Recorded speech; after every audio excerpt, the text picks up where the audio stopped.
Assalamualaikum warahmatullahi wabarakatuh.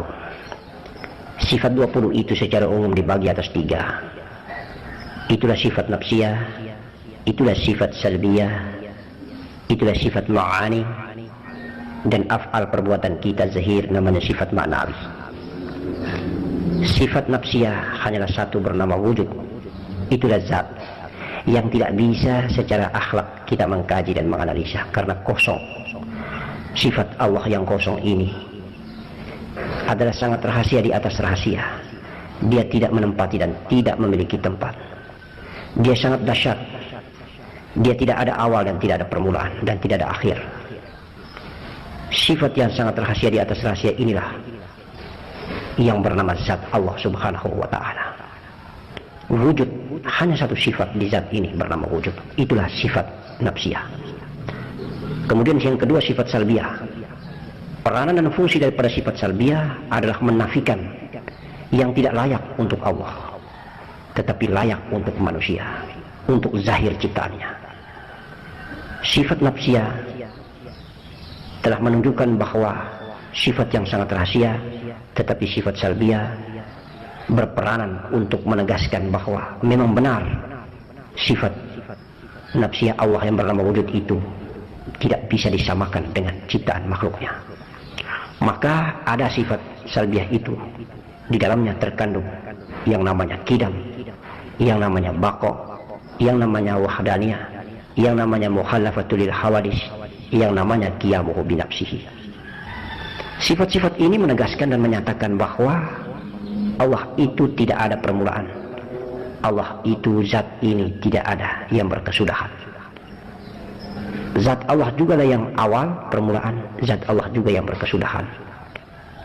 Zat Allah juga yang zahir, zat Allah juga yang batin itu.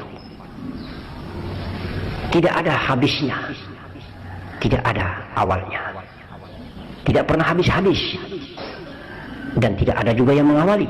Itulah Allah subhanahu wa ta'ala dalam sifat nafsiyah. Dan itu ditegaskan lagi dan dinyatakan melalui sifat salbiyah, yaitu atas frase kata kidam, ada atas frase kata baqo, atas frase kata mukhalafatul lil hawadis qiyamuhu binafsi wahdaniyah. Kemudian sifat ma'ani zahir daripada sifat nafsiyah dan sifat salbiyah itu tidak layak, tetapi layak bagi sifat ma'ani, sifat zahir daripada zat. Kudrat, iradat, ilmu, hayat, kalam, sami, basar.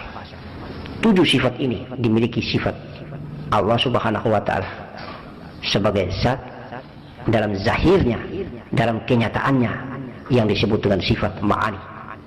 Sifat ini dimiliki oleh makhluk, sifat ini dimiliki oleh ciptaannya. Sifat ini ada karena diadakan oleh sifat nafsiyah atau wujud Allah subhanahu wa ta'ala yang bernama zat. Dan kemudian terjemahan kelakuan, perilaku, aplikasi dan aktualisasi daripada sifat ma'ani ini disebut dengan sifat ma'nawiyah. Melihat, itulah dalam sifat ma'nawiyah disebut dengan basirun, mendengar, sami'un, ilmu, mutakallimun, kudrat, qadirun, iradat. Sementara lisan dan kalam berbicara. Diterjemahkan 7 sifat ma'ani ini diterjemahkan dalam sifat af'al, perbuatan, aplikasi, aktualisasi, perilaku daripada zahirnya zat Allah yang bernama makhluk ciptaannya, manusia dan alam semesta ini. Oleh karena itu maka hanya ada 4 sifat.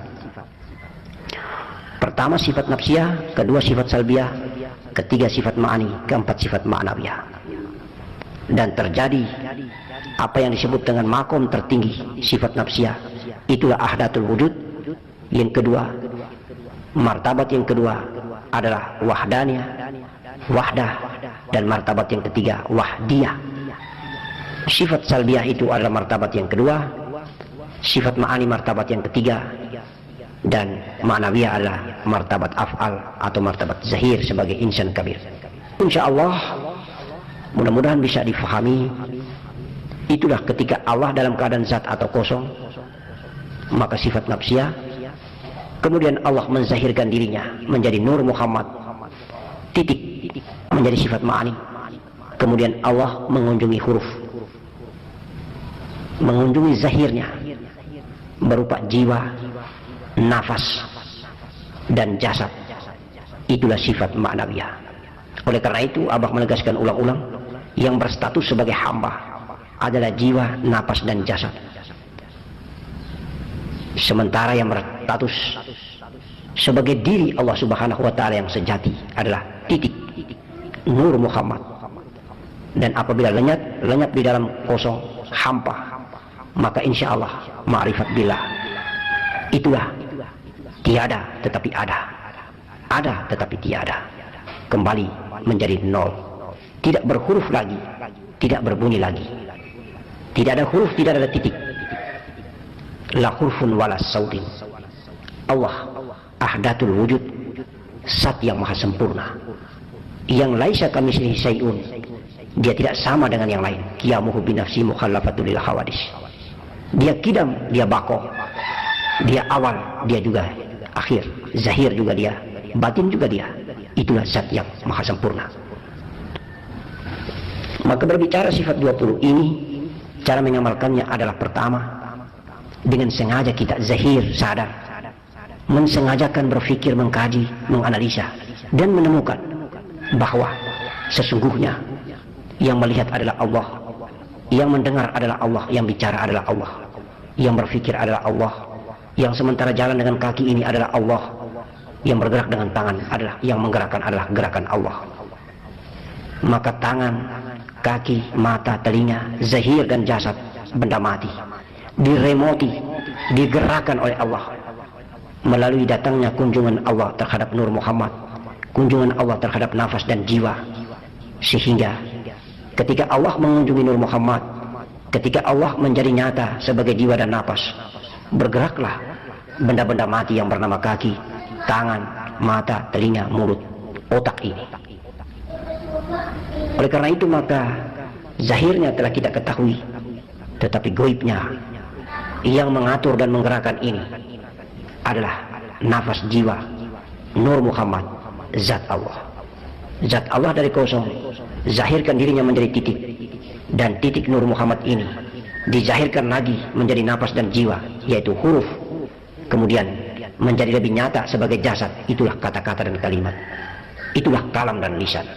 Insya Allah pertama kita dengan sengaja menzahirkan fikiran, otak kaji kita menganalisa untuk menerjemahkan jalan Allah, dengar Allah, penglihatan Allah, lisan kalam bicara Allah. Kemudian yang kedua, kita ikuti perjalanan ibadah yang diajarkan baginda Nabi melalui sholat, melalui membacakan Al-Quran, melalui menjalankan perintahnya, hadisnya, sunnah dan kebiasaannya, melalui zikrullah. Maka kita akan menemukan hakiki sejati diri Allah yang berada di dalam diri kita, yang berada di dalam zahirnya jasad ciptaan ini, yaitu di kolbi dan rasa. Ketika kita melalui kendaraan zikir, sholat, ibadah kepada Allah, kita bertemu dengan Allah yang menyatakan dirinya berada di hati kita. Kolbi mukmin itu singgasana Allah, maka lengkap dan sempurna. Kita telah bertemu dengan asal usul diri kita. Maka telah kita faham dan difahami dengan cara karomah, dengan cara gaib, dengan cara laduni, dengan cara mimpi-mimpi gaib, dengan cara temuan-temuan rasa indah dalam tafakur. Akhirnya kita menjadi yakin, hakul yakin, bahwa kita tiada, yang ada sebenarnya adalah Allah. Allah jugalah yang sementara berpikir, Allah juga yang menyembah, Allah juga yang disembah, Allah juga yang minta, Allah juga yang menjawab, Allah juga yang berdoa, Allah juga yang mengabulkan. Allah melalui gerakan fisik ini. Fisik ini sudah tiada, Allah juga yang ada. Sifat maknawiyah, sifat yang merupakan af'al, sifat yang menjelaskan atau memaknai tentang sifat ma'ani, sifat yang lahir dan tumbuh akibat dampak daripada adanya sifat ma'ani. Sifat ma'nawiyah menerangkan kepada kita bahwa mustahil kalau sekali kelak Allah itu tidak kudrat, sekali kelak Allah itu tidak iradat, sekali kelak Allah itu tidak basyar, tidak syami', sekali kelak Allah itu tidak hayat, sekali-kali Allah itu tidak ilmu, maka kaunuhu kadirun, kaunuhu mudirun, muridun, kaunuhu muridun, kaunuhu hayyan, kaunuhu mutakallim, kaunuhu basyirun, kaunuhu sami'un. Kaunuhu ini menjelaskan bahwa sifat ma'ani itu selama-lamanya seperti itu adanya, mustahil dan tidak pernah akan terjadi perubahan. Untuk itu maka sesungguhnya terjemahan hakikinya bahwa memang zahir yang terlaksananya af'al sifat-sifat ini adalah merupakan makhluk mati yang berperanan sebagai wadak dan cangkan semata. Hakikatnya adalah yang maha hidup jualah dari zat dan sifatnya, berperanan, bergerak, berperanan, menggerakkan, berperanan, membuat menjadi melihat, membuat menjadi mendengar, membuat menjadi bicara, dan selama-lamanya maha kuasa, selama-lamanya maha iradat, maha menentukan, selama-lamanya maha lisan bicara, maha kalam, selama-lamanya maha ilmu, selama-lamanya maha hayat, tidak pernah mati, selama-lamanya tidak pernah akan terjadi kebalikan dari itu. Itulah maknawiyah Allah subhanahu wa ta'ala, Allahu Zat.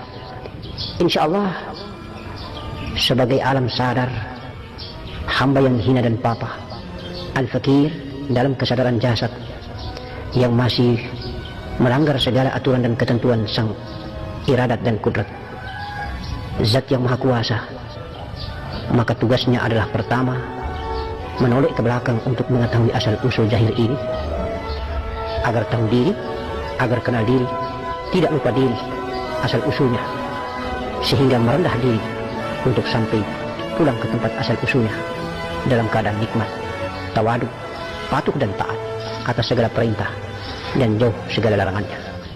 Solat itu datuk baginda Nabi terimanya waktu Mi'raj. Solat itu diterima pada saat hanya Rasulullah sendiri yang tahu. Malaikat Jibril pun tidak diizinkan masuk di kamar mustawa. Insya Allah. Mengapa? Solat itu adalah hakikat diri Allah dan Rasulnya. Solat itu perjalanan diri kita di atas diri kita, perjalanan mengenai asal usul diri kita dengan menggunakan kendaraan diri kita juga. Jasad zahir yang terdiri dari darah, daging, tulang, kulit, urat, bulu, jantung, empedu, limpa, hati dan paru-paru ini adalah jasad zahir hina, jasad zahir yang penuh dengan kotoran dan dosa, yang ketika mau pulang ke rahmatnya Allah subhanahu wa ta'ala yang maha bersih dan maha suci itu, Allah menjadikannya sebagai rumah tempat tinggalnya jiwa dan ruh yang suci Nur Muhammad yang mulia. Maka hendaknya ketika mau bertemu dengan asal usul pencipta yang bernama Allah subhanahu wa ta'ala, jalan satu-satunya hanya diri yang mengenal diri, jasadlah yang mengenal jiwanya, jiwanya yang mengenal jasadnya, Nur Muhammad yang mengenal jiwa, jiwalah yang mengenal asal muasal diri yang bernama Nur Muhammad, Nur Muhammadlah yang mengenal Nur Allah, Nur Allahlah yang mengenal Nur Muhammad. Maka jalan menuju jalan pulang, jasad harus bertemu napas atau jiwa, napas atau jiwa harus bertemu Nur Muhammad, Nur Muhammad harus bertemu Nur Allah. Satu etape garis lurus jalan pulang ini yang disebut dengan solat. Gerak solat itu menunjukkan dan memberikan tanda serta isyarat seperti itu. Berdiri alif, ruku ha, sujud mim, duduk di antara dua sujud dal. Berdiri alif, lambang daripada api, Nur Muhammad. Ruku, lambang daripada angin, asal muasal anasir tubuh kasar kita, batang tubuh kita. Sujud melambangkan air, sedangkan duduk di antara dua sujud melambangkan tanah, asal daripada kulit kita.